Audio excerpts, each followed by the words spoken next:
I'm Esther. Sitting in my humble studio apartment in Queens, I'm surrounded by the silence that usually brings me peace. But tonight, it's filled with the echoes of the chaos that unfolded just a few hours ago at my parents' Thanksgiving dinner in Greenwich. The room is dimly lit, and the only sound is the soft hum of my laptop as I prepare to review the Mayo Clinic trial results. My phone, which has been buzzing non-stop, lies on the table, a reminder of the whirlwind of events that have transpired. It all started at the dinner table, a place that has seen countless family gatherings over the years. My parents, Mr. and Mrs. Thompson, are well-to-do. My father is a respected banker, and my mother is a socialite who loves to host parties. My older brother, Ethan, 35, works as a senior manager at a well-known financial firm, and my sister, Lily, 32, is a high-powered corporate attorney. They've always been the shining stars in my family's eyes, while I've been the black sheep. As we sat down to dinner, Uncle Henry, a nosy old man with a penchant for gossip, leaned over and asked, "So, Esther, what are you up to these days?" Before I could answer, Ethan cut in with a sneer. "Oh, Esther's still playing at being an entrepreneur." "What is it now, the third failed startup?" I corrected him quietly, "Second, and it hasn't failed yet." Ethan laughed, a cold and dismissive laugh. "Come on, Esther. How long are you going to keep this charade up? You're 29, living in a tiny studio in Queens, working on some tech thing that nobody can understand. Meanwhile, I'm buying a beach house in Malibu." My mother set down her wine glass and said, "Ethan, don't be so mean." But Ethan retorted, "I'm just being realistic. She has an MBA from Harvard. She could get a stable job at a big company, but instead, she's throwing her life away on this pipe dream." My father leaned forward and said, "Esther, your mother and I have been talking. It's time to end this startup phase. You could work at a consulting firm or a bank. There's stability there." I tried to explain, "I have stability. We're reinvesting all our earnings into the growth of the company." Ethan scoffed, "A studio apartment in Queens is not stability. What's your annual salary? $30,000? $40,000? I replied, "I don't take a salary yet. We're focused on research and development." Lily spoke up from across the table. "Esther, we're all worried about you. You graduated at the top of your class 3 years ago. You could be making $250,000 a year at a top-tier firm. Instead, what are you actually doing?" I took a deep breath and said, "I'm building artificial intelligence for healthcare diagnostics. We've developed an algorithm that can detect certain cancers from routine blood work 18 months earlier than current methods." There was a moment of silence, and then Ethan said, "That sounds made up."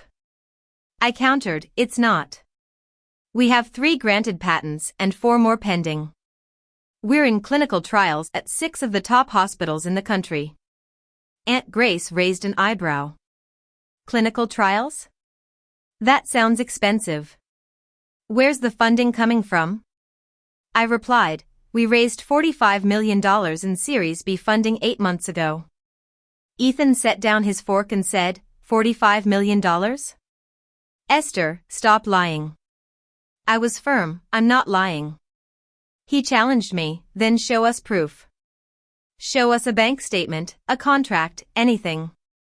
I could have pulled out my phone and shown them the term sheets, patent certificates, and hospital partnership agreements. But I knew from 3 years of family dinners that those who had decided I was a failure didn't want evidence of my success. They just wanted an excuse to keep dismissing me. So, I said quietly, "Believe what you want." My mother sighed heavily. "Esther, this defensive attitude is the problem. We're trying to help you." I retorted, "By calling my work fake? By telling me to give up on my dreams?" My father said, "You're not a doctor or a scientist. You have a business degree. This medical AI thing is out of your depth."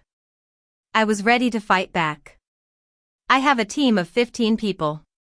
8 have PhDs in computer science or oncology. 3 are former researchers from the best cancer research institutes. 1 developed the diagnostic framework used by most major hospitals. And I'm the CEO and founder. I built the initial algorithm, secured the patents, raised the funding, and assembled the team. Ethan's tone was full of skepticism. You? Their boss? You're just a 29-year-old with no real medical experience. I looked him in the eye and said, yes, I am. And I've worked hard for this. He continued to mock me. If you're running a $45 million company, why are you living in Queens? Why do you dress like you shop at Target? Why do you drive a 12-year-old Honda? I replied, I value the mission over appearances. Every dollar I don't spend on luxury is a dollar we can invest in research. Ethan muttered, that's a convenient excuse for being broke. I set down my silverware carefully. I'm not broke. He took a long drink of wine and said, look, nobody wants to admit failure. But at some point, you need to cut your losses and get a real job. I can probably get you an interview at my firm. Entry level, of course, but it's a start. I was firm. I don't want an entry-level position at your firm. I'm busy running my company. Ethan corrected me, your imaginary company. My mother reached across the table to pat my hand. Sweetheart, we love you, but this fantasy needs to end. You're almost 30. Don't you want stability? Marriage? Children? How are you going to find a husband when you're pretending to run a medical company? I said, I'm not pretending. Ethan challenged me again, then prove it. Show us something real. Not just stories about patents and funding. I could feel everyone's eyes on me. They were all waiting for me to either produce evidence or admit I'd been lying. I thought about the emails from top-tier hospitals about our clinical trial results, the term sheet from the Series C funding round we were closing next month for $130 million at a $950 million valuation, the patent certificates, and the hospital contracts. But what would it prove? That they'd been wrong for 3 years? That their dismissal had been unjustified? They'd just find another reason to doubt me. So, I said, I have nothing to prove to you. Ethan leaned back in his chair. Translation, she's got nothing. My father said, Ethan, that's enough, but his voice lacked conviction. Ethan wasn't done. For 3 years, we've all pretended along with her delusion. Oh, Esther's an entrepreneur. How exciting. Meanwhile, she's living in a studio apartment working for free, claiming to have raised $45 million from investors who probably don't exist. I met his eyes and said, they exist.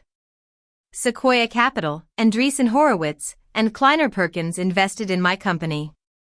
The table went completely silent. Uncle Henry said slowly, those are the 3 biggest VC firms in the country. Ethan laughed, but it sounded forced. I know you're lying. There's no way those firms would invest in a medical AI startup run by a 29-year-old with no healthcare experience. I replied, they did their due diligence. They believed in the technology and the team.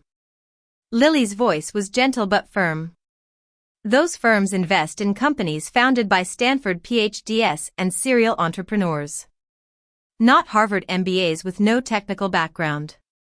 I explained, I taught myself to code when I was 14. I have a minor in computer science from MIT. And I did 3 years of cancer research at a leading medical center before business school. My mother said, you never mentioned that. I replied, I tried. Multiple times. Nobody was interested. Ethan was scrolling on his phone. I'm looking up your company. What's it called? I hesitated. Our company, Nova Diagnostics, had deliberately maintained a low profile. We weren't ready for public attention yet. But the information was technically public. Nova Diagnostics, I said finally. Ethan typed rapidly and then stopped. His face went pale. What? Lily leaned over to look at his screen. Her expression shifted from skepticism to shock. Esther, there's a Forbes article here. From 2 weeks ago. Nova Diagnostics raises $45 million to revolutionize cancer detection. The table erupted in voices. Let me see that. Is that real? Ethan was still staring at his phone. There's a photo. It's you. He turned the screen toward me. It was a photo taken during a Forbes interview at our lab in Manhattan. I was in a white coat, standing in front of our diagnostic equipment, looking confident. The headline read, 29-year-old Esther Thompson might have solved early cancer detection. My father asked, when was this published? Lily read from her phone, 2 weeks ago. My mother's voice rose, Esther, why didn't you tell us? I replied, I tried to tell you. For 3 years. Ethan was scrolling frantically. There are dozens of articles. TechCrunch, CNBC, The Wall Street Journal. His phone started buzzing. Then my father's. Then Lily's. All at once, their phones lit up with notifications. Ethan answered his first. Hello. Yeah, this is Ethan Thompson. What? No, I. What cover? He went silent, listening. His face drained of all color. Are you sure? That can't be. He looked at me, eyes wide. You're on the cover of Forbes. My mother grabbed for his phone. Ethan said faintly, the Forbes 30 under 30 issue, healthcare category. It releases digitally tonight. Someone at my office just saw it. He turned his phone screen toward the table. And there I was, on the cover of Forbes. The headline read, The Youngest Healthcare Billionaire. How Esther Thompson is revolutionizing cancer detection. The word billionaire echoed around the silent dining room. Ethan whispered, that's impossible. Lily was reading from her phone, her voice shaking. The article says Nova Diagnostics is valued at $1.2 billion after the Series C funding round closes next month. Esther, you own 65% of the company. That makes your net worth $780 million. I said quietly, on paper. Until the Series C closes, then it'll be higher. There was a moment of absolute silence, and then chaos erupted.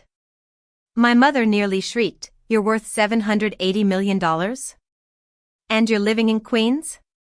Aunt Grace added, why didn't you tell us? My father demanded, what's going on? I looked at them calmly. I tried. At last Thanksgiving, I explained that we'd raised Series B funding. Ethan said I was playing entrepreneur. At Christmas, I mentioned the clinical trials. Lily said it sounded out of my depth. At Easter, I talked about the patent approvals. Mom said I should get a real job. Lily was still reading from her phone. The Forbes article says Nova Diagnostics has partnerships with Johns Hopkins, Mayo Clinic, Cleveland Clinic, Massachusetts General, Cedars-Sinai, and UCSF. 6 of the top 10 hospitals in the country. We're starting clinical trials at Stanford and another leading medical center next quarter. I added, that'll make 8. Ethan's phone buzzed again. He looked at it and went even paler. That's my managing director. He says half the partners at my firm are trying to figure out how to get a meeting with you. He wants to know why I never mentioned my sister was running the hottest healthcare startup in the country. I said evenly, you were too busy calling it imaginary. My mother stood up abruptly. I need to call my friends. They need to know. I interrupted, that you have a daughter worth $780 million? Is that what you want to tell them? Not that I developed potentially life-saving technology. Not that I might help detect cancer earlier and save lives. Just the dollar amount. She froze. That's not. I'm proud of you, sweetheart. I replied, you weren't proud of me an hour ago. You said I was a disappointment. You decided 3 years ago that I was failing, and nothing I said mattered because you'd already made up your mind. My father cleared his throat. Esther, that's not fair. We were trying to protect you. I retorted, by mocking me at every family gathering? By offering me entry-level jobs at your firm? By calling my life's work a fantasy? Lily started, we thought. I cut her off. You thought I was lying or delusional because my path didn't look like yours. Ethan set his phone down carefully. His hands were shaking. Esther, I'm sorry. I was a complete jerk. I didn't know. I said, you didn't ask. None of you asked. You saw the studio apartment in Queens and the old Honda and decided that meant I was struggling. You never considered that maybe I was choosing to live modestly because I believed in reinvesting capital into research. My mother began, but you could have explained. I replied, I tried. For 3 years. Every family dinner, every holiday, every phone call. I explained the technology, the patents, the funding, the clinical trials. And every single time, someone dismissed it as fantasy or delusion. Uncle Henry spoke up quietly. Esther, what exactly does your technology do? It was the first time anyone had asked in 3 years. I took a breath. We developed an AI algorithm that analyzes routine blood work. The kind people get during annual physicals. The algorithm can identify biomarkers for certain cancers 18 to 24 months earlier than current diagnostic methods. For cancers like pancreatic or ovarian, where early detection dramatically improves survival rates, our technology could save tens of thousands of lives annually. Uncle Henry said softly, that's incredible. I continued, and if it works the way we hope, if the clinical trials confirm what we're seeing in the initial data, it could fundamentally change cancer treatment. Aunt Grace asked, and you built this? I replied, I led the development. I wrote the initial algorithm, secured the patents, recruited the team, raised the funding, and structured the hospital partnerships. Ethan's phone rang again. He glanced at it, then looked at me. That's my managing director again. He's asking if you're accepting meetings. He wants to discuss my firm managing your IPO. I said, we're not ready for an IPO yet. When we are, I'll consider all the investment banks. Including yours, but it might be a bit awkward. Lily's phone buzzed. She looked at it and laughed, a slightly hysterical sound. My firm's managing partner wants to know if I can introduce them to you. They specialize in healthcare IP law. I replied, I already have legal counsel from a top-tier law firm. More phones were buzzing. My father answered his. Hello. Is this Mr. Thompson? What? Oh, yes, Esther is my daughter. Why? He listened, his face going red. Forbes? Tonight? I hadn't. He covered the phone. Esther, this is someone from my country club. They want to do a feature on you in the club newsletter. I said, tell them no. If they want to feature Nova Diagnostics, they can contact our PR team directly. He relayed this and hung up, looking stunned. My mother's phone rang. She answered, listened, then burst into tears. Yes, Esther Thompson is my daughter. No, I didn't know about the Forbes cover. I'm very proud. Yes, of course. Thank you. She hung up. That was my book club president. Everyone's talking about you. They want you to speak at our annual luncheon. I said, I'm not available. Mom, an hour ago you called me a disappointment. Now you want me to speak at your book club. She said, I didn't mean. I interrupted, you meant it. You've meant it for 3 years. The only thing that changed in the last 20 minutes is that Forbes confirmed I'm legitimate. Your love and pride are conditional on external validation. She was crying openly. That's not true. I love you. I've always loved you. I replied, but you didn't respect me. There's a difference. My phone, which had been buzzing throughout dinner, was still in my purse. I pulled it out. There were 90 text messages, 50 missed calls, and hundreds of emails. There were congratulations from colleagues, investors, hospital partners, former professors, media requests for interviews, speaking invitations, investment inquiries, and one text from my lead investor at Sequoia. Congratulations on the Forbes cover. You've earned this recognition. The technology is going to change the world. Proud to be your partner. I showed that text to Ethan. That's from Sequoia Capital. The firm you said didn't exist. He read it silently, then set my phone down. Esther, I'm sorry. I'm so sorry. I was wrong about everything. I underestimated you, dismissed you, mocked you. You were doing something incredible and I was too arrogant to see it. I said, thank you for saying that. If you want to make it right, start by treating me with respect regardless of what Forbes says. Start by believing your sister when she tells you what she's accomplishing. Start by supporting people before they have billion-dollar valuations. He said, I will. I promise. I grabbed my coat and purse and headed for the door. My father called after me, Esther, we're proud of you.